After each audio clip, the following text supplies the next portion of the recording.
Sir, जो मोखरा से एक पाखंड शुरू हुआ था, आपने स्टार्टिंग में उसके विरोध में खूब महापंचायत भी की गई, उसको वहां से उखाड़ा गया। उसके बाद उस पाखंड ने अब पूर्व गांव में अपना स्थान जमा लिया है, उसके बारे में आप क्या कहोगे? देखिए, साधु सन्यासी जितने भी होते हैं वो एक प्रेरक होते हैं, समाज को प्रेरणा देने का कार्य करते हैं। तो मैंने एक बड़े स्तर पर प्रेरणा दे दी, समाज को हमने प्रथमतः जगा दिया। अब आगे समाज की भी जिम्मेदारी बनती है। जैसे 4 हमारे आश्रम होते हैं: ब्रह्मचर्य आश्रम विद्याध्ययन का कार्य, गृहस्थ आश्रम यानी संतानोत्पत्ति का कार्य, संतानों का पालन या उनके लालन पालन से संबंधित सभी पुरुषार्थों का कार्य, वानप्रस्थ आश्रम यानी 50 साल से 75 साल तक के जो व्यक्ति हैं, समाज की जिम्मेदारी उठाकर वन की ओर प्रस्थान करने वाले व्यक्ति, और संन्यासो अर्थात चौथा है संन्यास आश्रम। तो ये 4 प्रकार की हमारे समाज की मर्यादाएं हैं। इन मर्यादाओं में जब एक सन्यासी ने इतनी बड़ी प्रेरणा समाज के सामने रख दी कि भाई ये पाखंड है, तो उस पाखंड को जगजाहिर होने के बाद अगर समाज जानबूझ करके उसको अपने सरताज बना करके ओढ़ के रखता है, तो एक सन्यासी उसमें क्या कर सकता है? वो तो समाज को फटकार लगा सकता है, समाज को समझा सकता है, प्रेरणा दे सकता है, शिक्षा दे सकता है, पर्दाफाश कर सकता है, भंडाफोड़ कर सकता है और बता सकता है हमने वो सब किया। अब आगे अकेली मेरी नहीं, समाज की भी जिम्मेदारी है और आम जनमानस के साथ साथ मीडिया बंधुओं की भी ये जिम्मेदारी है कि समाज के अंदर पैर पसार रहे पाखंड को जड़ से उखाड़ने के लिए वो भी सामाजिक जागरूकता के लिए कार्य करें। सर, जैसे देख रहे हैं पिछले कुछ दिनों में एक व्यक्ति सामने आया है जिसने कि जहर पीने के बाद वो जिंदगी और मौत के बीच जूझ रहा था। उसने आरोप लगाया है कि सोमनाथ की वजह से उसने जहर पिया है। तो इसके बारे में अब क्या? वो सोमनाथ नहीं है, वो सोनूनाथ भी नहीं है, वो सोनूनाश है, समाज का नाश है। वो समाज का नाश कर रहे हैं वो लोग। और मैं समझता हूँ इन लोगों का मेरा स्टेटस भी नहीं है मैं इन लोगों की किसी भी बात का जवाब दूं, लेकिन आप लोग बार बार पूछते हो तो मैं आपको बताना चाहता हूँ कि ये तम्बाकू वाली महिला है जो तम्बाकू पीती है, हुक्के वाली है, हुक्का पी रही है। और ये सेवड़ी है, इसको साध्वी मत कहें आप लोग, ये सेवड़ी है। तंत्र मंत्र की झूठी बकवास और ढोंगबाजी आडंबरबाजी करने वाली महिला को हम लोग सेवड़ी कह सकते हैं, साध्वी नहीं। साधु तो वो होता है जो सामाजिक चेतना के साथ साथ समग्र वैश्विक रूप से राष्ट्रोदय के लिए और राष्ट्र की चेतना के लिए कार्य करे, जो धरती से जुड़ करके, समाज से जुड़ करके, समाज के सर्वांगीण विकास के लिए आत्ममंथन और चिंतन करे, वो साधु कहलाता है। जो अपनी साधना के माध्यम से, राष्ट्र साधना के माध्यम से लोगों को कैसे जिए अर्थात जीवन जीने का ढंग बताए, जो समाज को संतुलन देने का काम करे, भटकाने का काम ना करे, जो समाज को राह पर चलाने और दिशा देने का कार्य करे, वो साधु कहलाता है। ये लोग तो समाज को बिल्कुल ही भूत प्रेत ढोंग पिशाच जिंद आडंबर इनमें घुसाने वाले लोग, देवी देवताओं के नाम पर डराने वाले लोग, ये धर्म का कैसा स्वरूप इन लोगों ने तैयार कर दिया। ऐसे गलत स्वरूप तैयार करने वाले लोग, मैं समझता हूँ स्वर्ग और नरक का भय दिखाकर समाज को लूटने वाले लोग कदापि साधु कहलाने के योग्य नहीं है। बल्कि इन लोगों को आप कैमरामैन अर्थात आप यूट्यूब और मीडिया वाले लोग गलती से साधु या साध्वी कह करके जब पुकार देते हैं, तो आम जनमानस आप लोगों से प्रेरित होकर के, यूट्यूबों से प्रेरित होकर के इनको साधु समझने लग जाती है। जैसे निर्मल बाबा गृहस्थी था, लेकिन बाबा बाबा कह के साधु के रूप में उनको समाज के सामने प्रतिष्ठित कर दिया और इस ढोंग ने निर्मल बाबा को पूज दिया। रामपाल गृहस्थी था, आसाराम गृहस्थी था, निर्मल के साथ साथ में ये राम रहीम भी गृहस्थी था, सब बाल बच्चेदार लोग थे। मीडिया ने इनको बाबा बना के समाज के सामने प्रतिष्ठित करने का कार्य कर दिया। आम जनता इनको बाबा समझने लग गई। साधु शादीशुदा नहीं होते। साधु किसी भी प्रकार से, मैं समझता हूँ, इस प्रकार के ढकोंसलों को जन्म देने वाले नहीं होते हैं। आप हमारे साधुओं को देखिए, नाथ संप्रदाय के योगी गुरु गोरक्षनाथ जी के जीवन प्रक्रिया पर और गुरु गोरक्षनाथ जी महाराज के पद चिन्हों पर चलते हुए गुरु गोरक्षनाथ जी की गोरक्षवाणी, गोरक्ष पद, सिद्ध सिद्धांत पद्धति ग्रंथ या अनन्य हजारों गोरक्षकृत ग्रंथों के ऊपर जीवन चलने और चलाने वाले लोग हमारे साधु हैं। वो ऐसे ढोंगों में समाज को लूटने की कदापि कोई भी मनसा नहीं रखते हैं। तो आप लोग भी समाज को इस प्रकार के गंदे और लफंगे टाइप लोगों के साधु बना करके, उनका नाम साधु बोल करके या साध्वी बोल करके समाज के सामने ना रखें। अन्यथा मैं समझता हूँ आपके इस यूट्यूबों के माध्यम से और प्रत्येक सोशल मीडिया मंच के माध्यम से दिग्भ्रमित हुआ व्यक्ति जब इन लोगों के पास इनको साधु समझ करके जाएगा, तो वो अपनी जेब कटवा करके आएगा और मैं समझता हूँ कि वो उसके अंदर साधु विचार करके आएगा कि ये साधु है, लेकिन वो साधु नहीं है। ये वो लोग हैं जैसे खेत के अंदर कोई भी फसल बोते हैं, उसी फसल के बिल्कुल समकक्ष एक पौधा उगता है। जैसे आप चावल की फसल में देख सकते हैं, एक चावल जैसा पौधा उगता है, बड़ा होने पर पता चलता है उसको क्या बोलते हैं भाई, चावल में उगता है एक चावल जैसा, चावल में एक चावल जैसा उगता है ना, खरपतवार होती है, सेम चावल गेहूं में उगता है गेहूं जैसा। तो ये साधुओं के अंदर भी एक फोटो स्टेट है। लोग पुलिस की वर्दी पहन करके भी समाज को लूटने का काम करते हैं। रावण ने तो भगवा पहन करके सीता को भी उठा लिया था, क्या रावण भी बाबा जी था? तो इसी प्रकार के ये पाखंडी हैं जो समाज को लूटने का काम कर रहे हैं। इनको समझें, इनको जानें। सर अगर देखें तो मोखरा का एक लड़का जो मतलब वहीं से उसका चेला बन के रह रहा था, अब 3-4 महीने से उसके विरोध में है। देखिए और मैं जैसे ही बताता विरोध हूँ, किया मेरे है, बारे में बात आती है, मैं बताता हूँ, मुझे उसके बारे में नॉलेज है। एक लड़का गांवपुर जिला भिवानी का है जो इसी का अपना एक निकटवर्ती चेला था और इसको वहाँ पर ला करके बसाने वाला था, अमित कुमार। उसको किसी भी बात में इनकी बिगड़ गई तो उसको जान से मारने की धमकी और गंदी गंदी अश्लील गालियाँ, जो कि कानों से मैं समझता हूँ किसी भी प्रकार से कर्णप्रिय नहीं हो सकती, कानों में सुनने लायक है ही नहीं।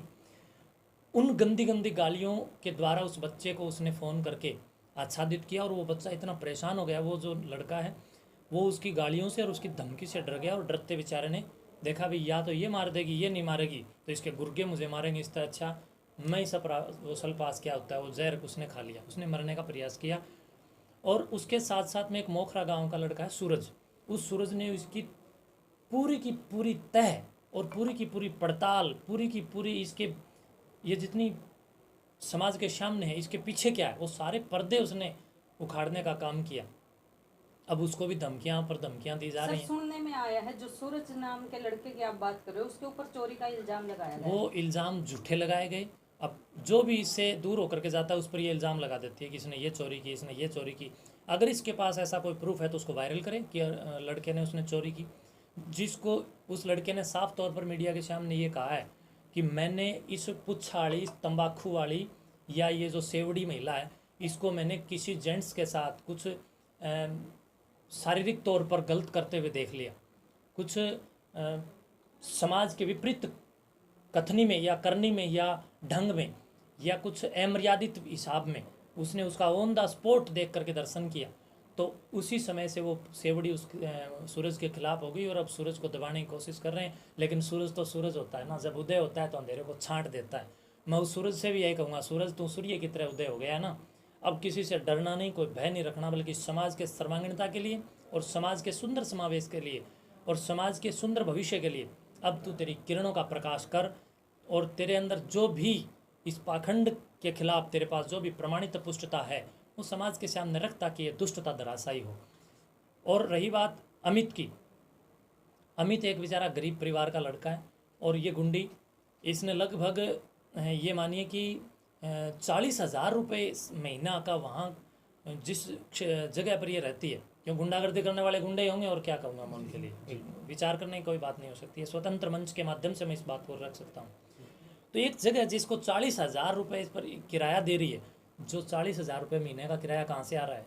जनता को किन किन विकल्पों के माध्यम से भ्रमित करके वो उतना पैसा लूटा जा रहा है, जिसमें से 40,000 तो केवल किराए के रूप में ये दे रही है, बाकी लगभग एक महीने में 8 से 10 लाख रुपए की ये लूट कर रही है। और पहले देखो ना आप, पहले देखो 2-2 बोतल शराब से गोरखनाथ राजी होता था, अब 1 बोतल से गोरखनाथ राजी हो रहा है। पहले गोरखनाथ के ऊपर ये 2 सिगरेट की डब्बी लेती थी, अब केवल 2 सिगरेटों में गोरखनाथ राजी हो रहा है। हमारे दबाव से और हमारे समाज को जगाने के कारण इसने अपने ढोंग में लेकर के 2-2 बोतलों को अंदर एक बोतल को गप्त करने का या अंदर गिटकने का जो काम करती थी, मैं समझता हूँ कि अब समाज के दबाव से और समाज की जागरूकता के कारण ये पाखंडन, तम्बाकू वाली और हुक्के वाली, बीड़ी वाली, सेवड़ी ने अब वो सब उनकी मात्राएं भी कम कर दी और अभी भी देवी देवता राजी हैं। अगर ये देवता पहले ही इतनी मात्रा में राजी थे तो उससे पहले तुमने 2-2 क्यों किए? यहाँ लालच स्वतः सिद्ध हो जाता है, यहाँ पाखंड स्वतः सिद्ध हो जाता है, यहाँ झूठ स्वतः सिद्ध हो जाता है। सर ऐसा क्या है कि वहाँ पर लोग एम्बुलेंस लेकर पहुँच गए थे मरीजों को लेकर, कि जिस प्रकार से कहे थे कि इलाज होता है, ये होता है, तो लोग एम्बुलेंस तक पहुँच गए थे जी लेकर। देखिए, जींद के पूर्व और दक्षिण के बीच में एक गांव पड़ता है रोहतक रोड पर, किनाना गांव में एक व्यक्ति ने एक ढोंग चलाया कि भी मैं डबल पैसे करके देता हूँ। उसके वहाँ बहुत भीड़ हुई और लोग मानने को तैयार नहीं हुए, लोग लालच में अंधे हो गए। और जब वो माल उसने अच्छा बंद कर, भीड़ तो उसके वहाँ भी थी। ये वही समाज है जो वहाँ जा रहा है, जो कुछ दिनों पहले बड़म्बा गांव के अंदर भी पैसे डबल करवाने के चक्कर में लूट पिट के आया था। ये वही समाज है जो कुछ दिनों पहले किनाना गांव के अंदर भी 500 करोड़ का गबन, 700 करोड़ का गबन वहाँ पर हुआ था, उस 700 करोड़ के गबनकर्ता से लूट पीट के आए थे। ये वही लोग हैं जो कुछ दिन पहले पंचकुला में एक व्यक्ति ने 1000 करोड़ का गबन किया और समाज को डबल पैसे देने के लालच में लेकर के वो बहुत बड़ा एक लूट मचा करके भाग गया। तो ये वही समाज है जो इन पाखंडियों के और इन लालचों के अंदर धंस करके जगह जगह से लूट करके आ रहा है। इनकी भीड़ को देख करके कदापि ये अंदाज ना लगाया जाए कि जहाँ भीड़ है वहाँ कोई भगवान है। भगवान तो प्रकृति के कण कण में है, और जब प्रकृति के कण कण में भगवान है तो मैं समझता हूँ भूत वाले कण कहीं नहीं है, कोई भूत नहीं है, कोई प्रेत नहीं है, कोई जिंद नहीं है। परमात्मा की व्यवस्था, परमात्मा की स्थिति बिल्कुल सर्वतः सिद्ध है, इसके सिवाय दूसरा कोई यहाँ पर ढोंग नहीं है। जो एम्बुलेंस लेकर के जाने वाले लोग हैं, उन लोगों के वो कौन लोग हैं? वो आपने कहा ना एम्बुलेंस लेकर के, सैनिवास वाले ढोंगी से ढोंग के आडंबर से लोग शिकार में फंस करके, उसके चंगुल में फंस करके अभी 2-4 महीने पहले यहाँ नारनौंद के पास एक गांव है, पत्रकार का गांव है वो, तो उस गांव के राथल गांव है, राथल गांव के कुछ महिलाएं एक गाड़ी किराया करके सैनिवास गई, वहाँ झाड़ा लगवा करके आई, तो नारनौंद के समीपवर्ती वो आई तो वो गाड़ी एक्सीडेंट हो गई। 3 महिलाएं तुरंत प्रभाव से वहाँ मौके पर प्राणांत हो गया उनका। तो इन पाखंडियों ने पूर्व सूचना उनको क्यों नहीं दी? अगर इनके पास ऐसी कोई शक्ति थी, वो लोग कौन हैं जो इन लोगों के पास एम्बुलेंसों में जा रहे हैं? हमारे कोत गाँव के लोग एम्बुलेंसों में वहाँ गए और वो बिल्कुल घर भी नहीं पहुँचे, वो एक्सपायर हो गए, अस्पतालों के अंदर एक्सपायर हो गए। दूसरी बात, जिन एम्बुलेंस वालों की आप बात कर रहे हो वो लोग कौन हैं? वो लोग हैं जिनके दिमाग का दिवालियापन, या जिनके दिमाग या जिनकी बुद्धि बौद्धिक रूप से जो दिवालियापन के शिकार हैं, वो लोग इनके पास पहुंचते हैं। और लास्ट में मैं समझता हूँ किसी खाते के नहीं, घर का धोबी ना घर का ना घाट का। सर छोटा सा क्वेश्चन ही धोबी का कुत्ता सर, आप ये कह रहे हो भाई एम्बुलेंस वाले पहुंच जाते हैं, ना कोई इलाज होता है ना, फिर अगर मान ली माता वैष्णो जाते हैं, वहाँ भी तो गाड़ी पलट जाती है, वहाँ भी तो लोग मर जाते हैं, फिर वहाँ क्यों नहीं भगवान? देखिए, इन पाखंडियों के सिवाय जहाँ भी मठों में, हमारे मठ में भी जनता आती है, नाथ संप्रदाय के मठों में भी, माता वैष्णो देवी में भी, बद्रीनाथ में भी, केदारनाथ में भी, या अमरनाथ जी में भी जगह जगह पर यात्री जाते हैं और जगह जगह दुर्घटनाएं घटती हैं। लेकिन इनमें और उनमें क्या अंतर है मैं बताता हूँ। ये लोग तो दावा करके बुलाते हैं। वैष्णो देवी में कोई दावा करके बुलाता है क्या? क्या वहाँ पर कोई ये इंटरव्यू देता है बिल्कुल मेरे झाड़े से ये हो गया, मेरे से? हमारे नाथ संप्रदाय का कोई साधु या किसी भी वैष्णो माता या अनन्य किसी भी देवी देवताओं के बड़े बड़े मठों, मंदिरों या प्रतिष्ठित संस्थाओं के मंचों पर बैठ करके किसी भी प्रकार का कोई दावा करके जनता को बिल्कुल नहीं बुलाया जाता।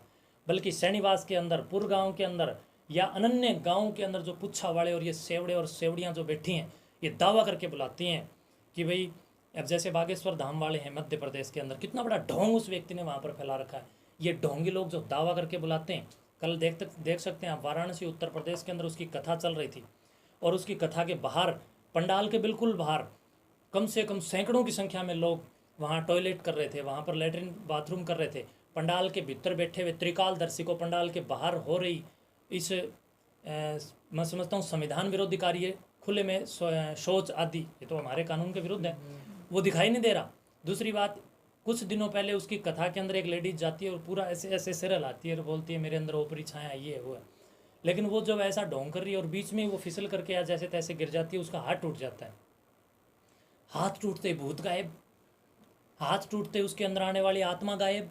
वो हाथ टूटते ही वो दर्द इतना हुआ कि ओपरी प्राय कुछ भी नहीं रही, ये एक ढोंग है, वो साबित हो गया। तो जागरणों में भी होता है, माता लक्ष्मी आ गई, तो सब ढोंग हो रहा है। काली माता आ गई, काली माता ने कितना टाइम है? जब 786 साल तक, सभी दर्शकों से अपील करूंगा, कहना चाहूँगा, बताना चाहूँगा, समझाना चाहूँगा और दिखाना चाहूँगा, और आपको ही विचार करने के लिए मैं अपील करना चाहूँगा कि जब अपना देश 786 साल तक मुसलमानों के गुलाम था और मुसलमान हमारे पूर्वजों को मुद्दे पटक पटक करके उनके पिछवाड़े पर जब डंडे मारते थे, बैंत मारते थे, जब एक में भी माता नहीं आई, एक में भी हनुमान जी नहीं आए, एक में भी काली नहीं आई, एक में भी भूत नहीं आया, और 200 साल तक अंग्रेज़ों ने मुद्दे पटक पटक के खूब छेते हैं। दिल्ली के दरबारों से लेकर के राज्य जहाँ पर बसे हुए हैं अभी, इन सभी जगहों पर हमारे पूर्वजों को कितने विदेशी आक्रांताओं के द्वारा किन किन मौत और बेढंगी जीवन दिनचर्या जीने के लिए बाधित किया गया।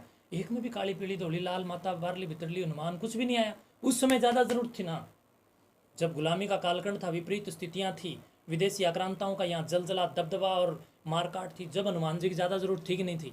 लेकिन लोगों की थाली में जब अब रोटड़ी खा के जब टुकड़ा बचने लग गया, अब लोगों में माता आ रही है। कैसे जांच करें किस में माता आएगी? आप, क्वेश्चन मैं आपको बताना चाहता हूँ एक बार, कैसे जांच करोगे कि किसी के अंदर माता आई हुई है?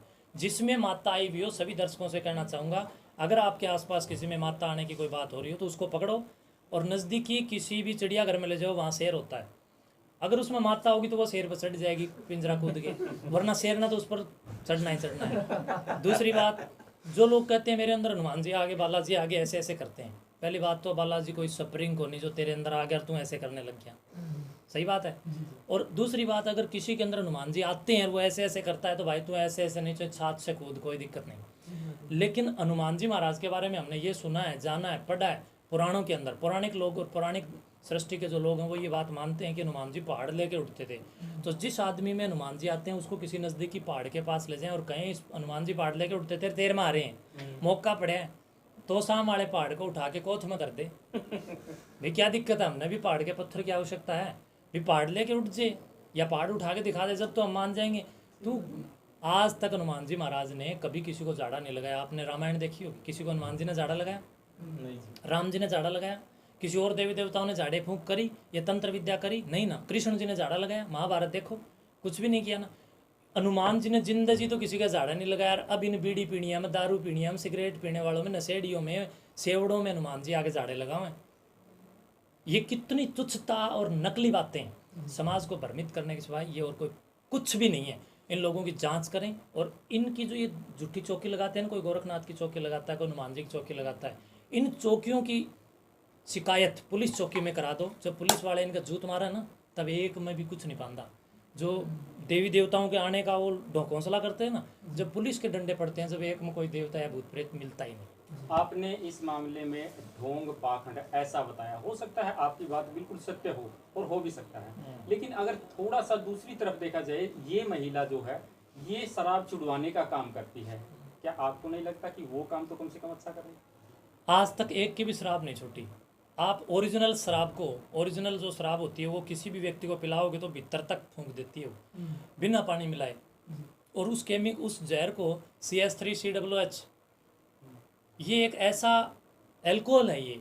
और ये एल्कोहल जब भीतर पेवर जाएगा कई दिन तक, तो वैसे भी आदमी का पीने को मन नहीं करे। 15-20 दिन तो पिया ही नहीं जाए। जो पेवर दारू पिएगा 15-20 दिन जब तक उसका जी नहीं करता पीने के लिए, वो बेचारे साधारण और भोली वाली जनता, साधारण बुद्धि की जो है, वो सोचती है मेरी दारू छूट गई। 15-20 दिन में किसी यूट्यूब पर बयान दे देते हैं कि मैंने दारू छोड़ दी, मैंने दारू छोड़ दी। 1.5-2 महीने में फिर वह ठेक के आगे सुनते पाँव, कम से कम हज़ारों मेरे संपर्क में। तो ये केवल एक झूठ है। दारू छुड़ाने के नाम पर लोगों की वहाँ भीड़ जमा करके उनकी जेबों पर डाका डालना इन लोगों का मकसद है। समाज जागे, मैं समझता हूँ, तब इन लोगों का ये पाखंड और इन लोगों का जो ये बिजनेस है ये वहाँ से पुरगांव से भी जरूर भागे। आपने जी एक ऑडियो का जिक्र किया अमित और जो आपने सोमनाथ बताया उसके, लेकिन उस ऑडियो में जो लेडीज की आवाज है, कुछ लोग कह रहे कि ये सोमनाथ साध्वी की है, लेकिन वो खुद इस बात से मुकर रही है कि ये आवाज मेरी नहीं है। ये झूठ है। मैं आपको बताऊं, अगर कोई भी किसी भी प्रकार का दावा मैं मेरे फ़ोन में करता हूं, मान लीजिए मैं ये कहूं कि मेरे फ़ोन के अंदर मैंने रिकॉर्डिंग की है, उसी प्रकार वो लड़का दावा कर रहा है कि मैंने रिकॉर्डिंग की है। उसके फ़ोन में आप उस रिकॉर्डेड टाइम को नोट करें, उस टाइम को देखें। दूसरी बात ये, उसके फ़ोन को लेकर के फॉरेंसिक लैब के अंदर भेजें, आप लेबोरेटरी टेस्ट कराएं। और जिसको, या फिर वो जो सेवड़ी है, क्या नाम है वो, शशि उर्फ सोनू नास और तमाकू वाली, हुक्के वाली, हुक्का पियक्कड़ महिला, उस हुक्का पियक्कड़ महिला को चाहिए कि अगर वो निर्दोष है तो उसके फ़ोन की एक विशेष तौर पर कंप्लेन पुलिस को दे करके जांच कराए, उस रिकॉर्डिंग की स्वयं जांच करवाए और मधुबन के अंदर जांच होकर के आ जाएगी, पता चल जाएगा। गुरु जी, आपने बात करी कि चौकियों में मतलब जो ढोंगी है, पाखंडी है, नशेड़ी है, जो ये इनकी शिकायत दे पुलिस के अंदर, तो जहाँ तक मैंने देखा कि पुलिस वाले भी इनके पास पुच्छा करवाने के लिए जाते हैं, तो उन पुलिस वालों के लिए क्या होगा? देखिए, आपने कभी सुना कि अमिताभ बच्चन ने किसी से पूछा करवाई? नहीं ना। कभी सुना सचिन तेंदुलकर ने पूछा करवाई? ये पूछा जो है ना वो साधारण बुद्धि के लोग करवाते हैं। पुलिस में जो भर्ती होते हैं निचले लेवल के ऊपर 10वीं 12वीं वाले ही भर्ती हैं, उनकी बुद्धि, सभी तो पुलिसकर्मी गंदे नहीं हैं। सभी पुलिसकर्मी IAS या IPS अधिकारी हैं, सभी तो गंदे नहीं हैं। मान लो कोई DC है, कोई SDM है, कोई SP है, सारे भ्रष्ट नहीं है ना। अगर नीचे वाले लोग जो सिर्फ सिपाही तक सीमित हैं, हो सकता है उनकी बुद्धि आगे विकसित हो जाएगी, वो आईपीएस भी बनेगा। लेकिन जो बस अपना जीवन एक सिपाही तक ही रखना चाहे, उसकी बुद्धि मंजी नहीं है, तो वो आईपीएस कैसे बन जाएगा। और अगर इस प्रकार का कोई एक पुलिस वाला जा करके वहाँ बैठ गया तो इसका मतलब आप पूरी पुलिस फोर्स को इस कटघरे में खड़ा नहीं कर सकते। डीजीपी साहब वहाँ बैठे, आप उनको शिकायत कराएं, या आप आईजी साहब को शिकायत करें, आप डीआईजी साहब को शिकायत करें, एसएसपी एसपी को शिकायत करें, बड़े स्तर के अधिकारियों को शिकायत करें। वो तो इन पाखंडियों के पास झाड़े लगवाने नहीं आ रहे। तो इसलिए एक आध कोई चला भी जाता है, हर घर के अंदर इस पाखंड ने अपनी जड़ें जमा रखी हैं। तो उन घरों के अंदर से निकल के लोग पुलिस में लगते हैं, उन्हीं से निकल के लोग फौज में लगते हैं, उन्हीं से निकल के लोग हर प्रकार के सब्जेक्टों में जाते हैं। तो इसलिए मैं समझता हूँ कि ऐसे लोगों की शिकायत आप ऊंचे पदों पर बैठे हुए अधिकारियों के पास करें। ठीक है, थैंक यू, बहुत बहुत धन्यवाद।